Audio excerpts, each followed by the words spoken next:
Welcome to watch today's fresh home.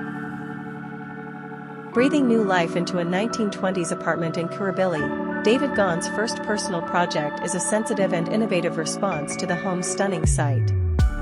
Perched above Sydney Harbour, the apartment boasts panoramic views of the Opera House, city skyline, and Harbour Bridge. The original design was poorly configured, with misaligned walls and a dated kitchen and bathroom with stick-on vinyl flooring. I was fortunate enough to be presented with the opportunity to revitalize the apartment and make it as special as the view and outlook demanded, says David Gan. It was worked on through COVID, while at university, and across state lines.